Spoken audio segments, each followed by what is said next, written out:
ways. And I would like you to, as we go through this lesson, think through moving into the afternoon sessions with these perspectives that we're going to be sharing. How do we take that perspective into the afternoon sessions when we start moving from barriers into solutions? And how do we ensure that we're thinking about solutions in this comprehensive view? I'm going to hand it over to Marwan, and you're going to kick things off. Good afternoon, everyone. Good afternoon. Thank you. It's been a long day. We still have hours to go. Good afternoon, everyone. There we go. All right. My name is Marwan Cameron. I'm the founder and executive director of Gather Together, Go Together. I'm also here on behalf of Front and Center today. We are in Bremerton, Washington. We're on the Kitsap Peninsula, and we have a transportation fleet. And what we do, is we provide transportation throughout Kitsap County and beyond, primarily there. We have partnerships with Salvation Army and Kitsap Mental Health and many other organizations. Now, anyone can call us and use us, so we'll take folks to the airport, but primarily we're taking people to methadone clinics, to treatment centers, to specialist appointments, from Bainbridge Island to Seattle. We're taking folks all over the place. And so it's very important for us to be a part of this discussion and to make sure that we know what's happening, but also that we can interject our voice, not only as a fleet operator, but also for our clients that don't always need to use us, but sometimes need to use us, but as us as individuals also. And so electric vehicles and just transition. Let me move over this way, Paul. Yeah. Thought it was going to be over here. Moving away from fossil fuels is a huge transition, and we know that we must make it. Now, for us, as important as it is to have clean air and to be environmentally friendly, for many of us in the BIPOC community, that is not the most important thing. Right? We need to be able to get to where we need to go frequently, accessibly, and affordably. But these things are important also. And that's why it's not the only change that we need to make to ensure that everyone benefits from the transportation going forward. We know that many in the Black and brown community, as I was saying before, breathe more pollution than we create. And so it is something that we definitely have to address. But again, that priority is going to be different depending on who you're talking to. My folks need to get to work. My 60-year-old person that works graveyard at a gas station to pay her rent needs to be able to get to work. Sure, she would love to breathe clean air. And this is important also. The other things that we need to keep in mind is it's not just Black and brown people here in the state of Washington or here throughout the United States. Many of our resources come from the continent of Africa. And so where does our waste go? As we continue to pillage and plunder the continent, are we taking care of them? I've got my new iPhone and I love it. But I've paid little consideration to the impact on that community. Because I want what I want, and I need it when I need it. Pedestrians and cyclist deaths are disproportionate in the BIPOC community. This is new. To me, I didn't know this until I got a part of this project. And so these are all considerations that we don't really think about. Lower income families spend a greater proportion of income on transportation. Well, we know that many families are already spending more than 30% of their income for housing. They're also spending more than 30% of their income on transportation. I mean, that's not treading water.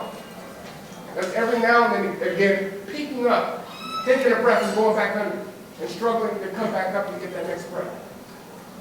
And so as we make this transition, there's so many inequities that already currently exist, and we're on this fast track to electrify our vehicles. And what does that mean for many of us that are already left behind?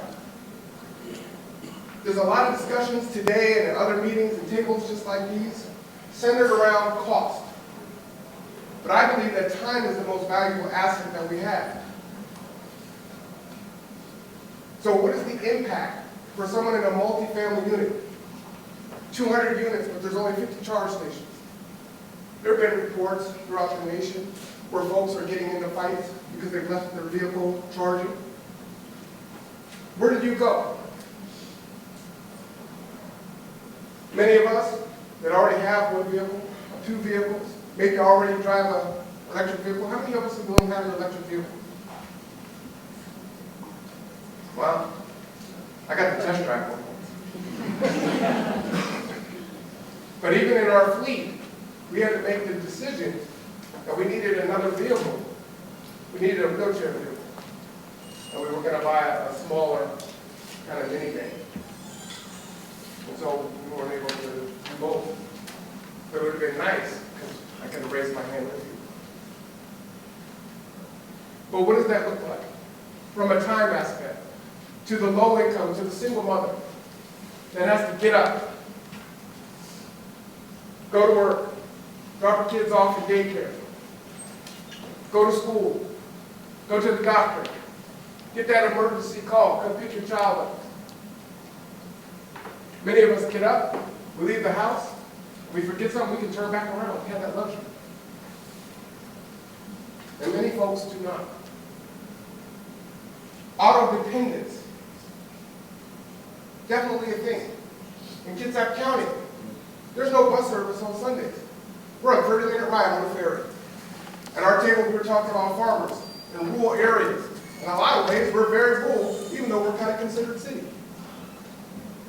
The bus stop's running at 8 p.m. during the week. I have high schoolers that can't get home unless they stop work at 6 p.m. 6 p.m. to get home? Doesn't make any sense. When we talk about equity, we have the Naval Shipyard out there. They have take-home buses. The city has little scoop cars that they can drive to and fro. But for the masses, we do not have these things built in. And what is the cost going to be to electrify, to fuel our vehicles up? There was something that I heard this morning that I didn't consider when we stood over here. It was how many are skeptical? I was like, so what happens when the grid goes down? We lose power a lot in Kitsap County. So if you can't charge your vehicle, and you're not even living check to check, what do? How do you get to work? This train is a runaway train. It's moving so fast. Infrastructure impacts. Construction of highway, rail, airports. I grew up in Seattle. And Paulo had shared with me how light rail, well, I experienced it right at this place. My church was on MLK. And all the businesses that either had to close down or lose customers, lose its membership for the church. But when they went north, they went underground. See, these things are still happening today. This isn't a decade ago, 20, 30, 40 years ago. This is still happening. Gentrification is also real. So now, it's a lot more lucrative to get back into the city. So we get pushed out a little bit further. And it's a little bit harder for us to get back in. As I was sharing at my table, my organization operates 24 hours a day, 365 days a year. Folks need to go to the emergency room in the middle of the night. Preventative health care means that you need to get to the doctor, to get to your specialist. When you feel that ache, when you feel that pain, when something doesn't feel right. Not when it's already too late. Transportation does that, and it's not equitable now. Vehicle operation impacts, emissions, noise pollution, and accidents. I guess electric vehicles don't really make any noise. Unless you roll down your window and go, But I wonder about the accidents that may increase as more electric vehicles hit the road, because you don't have that noise, and the acceleration is so quick. And so if there's racial disparities in pedestrians that are being hit in crosswalks, they can't hear the vehicles. And the drivers are hitting the gas and they're going a lot faster than they were before. These are all concerns. Vehicle manufacturing and supply chain, this is another one that someone mentioned earlier, right? As the technology changes and you need electricians and other folks. Someone in the room said, hey, we can't find electricians already, now today. Either they don't want to work, they're aging, whatever the situation is. So what kind of incentives do we need to do to ensure that the people most affected have livable wage jobs, that have the training and the incentive to make sure that they're a part of our transportation future? All right, I want to go ahead and introduce Bilal. Thank you for your time.